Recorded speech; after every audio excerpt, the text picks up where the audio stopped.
तो हम स्टार्ट करेंगे साध्य और असाध्य का कंपैरिजन, चरक और वाग्भट का।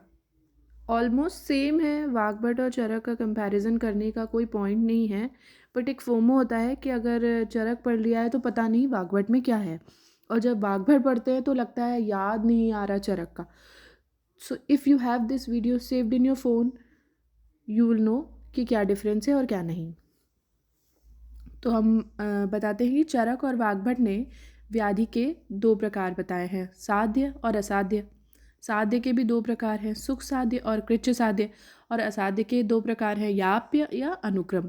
याप्य और अनुक्रम, अनुक्रम को ही प्रत्याख्य कहते हैं। अब चरक ने तीन और भेद माने हैं, अल्प अल्प उपाय साध्य, मध्य उपाय साध्य और उत्कृष्ट उपाय साध्य। सुख साध्य रोगों का स्वरूप आगे चरक के अनुसार है। ऑरेंज चरक के अनुसार है, ब्लू इज वाग्भट। तो सुख साध्य रोगों में हेतु पूर्वरूप रूप अल्प होते हैं। ना चातुल्य गुणों दूष्यो ना दोष प्रकृति भवेत।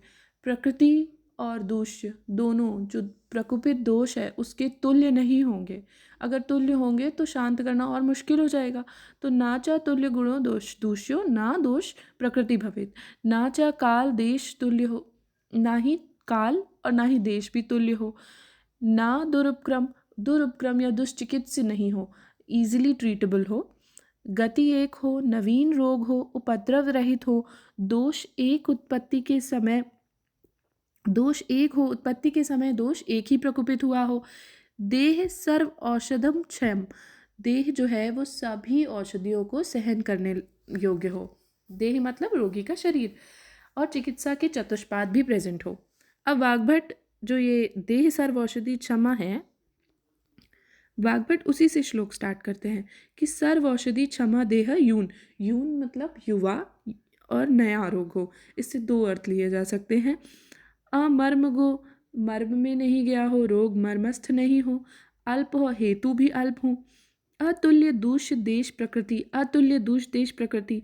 ग्रह अनुगणे, ग्रह अनुगण हो मतलब ग्रह अनुकूल हो, जैसे सूर्य चंद्रमा, देखते ना मंगल आदि ग्रह, आप मंगल नहीं चल रहा आपका तो ग्रह भी अनुकूल हो। ये वाग्भट का एक स्पेसिफिक पॉइंट है अभी तक। और एक दोष और एक मार्ग में नया हो, वही सुख साध्य है।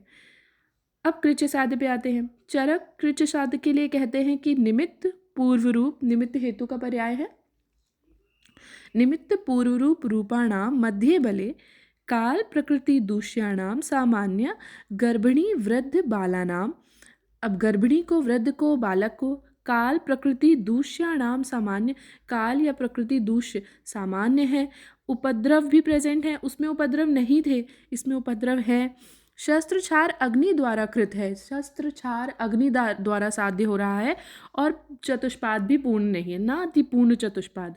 द्विपथ, दो मार्ग में जा सकता है। यहाँ पे क्या कह रहे थे कि एक ही मार्ग में गया हो, यहाँ पे दो मार्ग में, एक दोष मार्ग हो, है ना। वाग्भट ने बोला था एक मार्ग में गया हो, इन्होंने बोला द्विपथ चरक ने। फिर वाग्भट कहते हैं कि वही शस्त्र छार वाला, शस्त्र छार अग्नि, तो शस्त्र आदि साधन और शंकर ग्रुप ऑफ लक्षण मिल जाए इसमें, तो इनका ये कृच्छ साध्य हो जाता है रोग। अब याप्य कैसे होगा?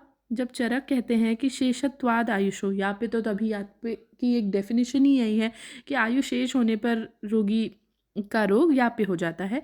पथ्य सेवन से लब्धा अल्प सुख, पथ्य सेवन करता है तो थोड़ा बहुत सुख होता है थोड़ी देर के लिए, लेकिन अल्प हेतु से ही उसका दोष और प्रवर्त हो जाता है। अगर उसका रोग और प्रवर्त हो जाता है तो अल्प हेतु सेवन से ही दोष और प्रवर्त हो जाते हैं और व्याधि बढ़ जाती है। गंभीर व्याधि है, बहुधातु स्थित है, बहुत सारी धातुओं में स्थित है, गंभीर है व्याधि। मर्म संधि समाश्रितम, मर्म और संधियों में आश्रित है। नित्य अनुशायी है और दीर्घ काल से अवस्थित है, दीर्घ काल से अवस्थित है। नित्य है, नित्य अनुशायी मतलब बार बार हो जाती, वही कहा ना कि अल्प हेतु हुए और वो उसका प्रवर्तन हो गया, तो नित्य अनुशायी है। मर्म संधियों में आश्रित है, अभी तक कोई भी मर्म आश्रित नहीं था, इनफैक्ट बोला जा रहा था कि मर्म में ना आश्रित हो तो सुख साध्य है, ये मर्म में आश्रित है। वाग्भट भी वही बात कहते हैं कि शेषत्वाद आयुषो पथ्य विपर्यो, पथ्य से रोग का विपर्य हो जाता है पथ्य सेवन से। प्रत्यक है, प्रत्यक है का मतलब है अनुपक्रम में, जो बिल्कुल ही असाध्य दोष है, रोग है। चरक त्रिदोषज कहते हैं इसको, अगर वो तीनों दोषों, जब कुपित हुआ है तो तीनों दोष कुपित हुए हैं। क्रिया अप्य अच्छा, क्रियापथ अतिक्रांतम, क्रिया का पथ ही अतिक्रांत कर लिया है, मतलब चिकित्सा ही नहीं करना बन रहा है।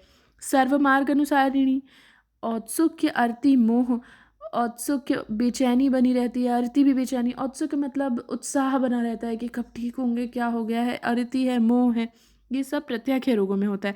दुर्बल है, रोगी दुर्बल है। सुसमृद्ध व्याधि, और व्याधि सुसमृद्ध है। सारिष्ट और अरिष्ट के लक्षण भी प्रेजेंट हो गए हैं। वाग्भट इसे अनुपक्रम कहते हैं। औत्सुक्य अर्थी मोह ये भी कहते हैं, वही प्रेजेंट होता है, और अरिष्ट लक्षण दिखते हैं। Thank you.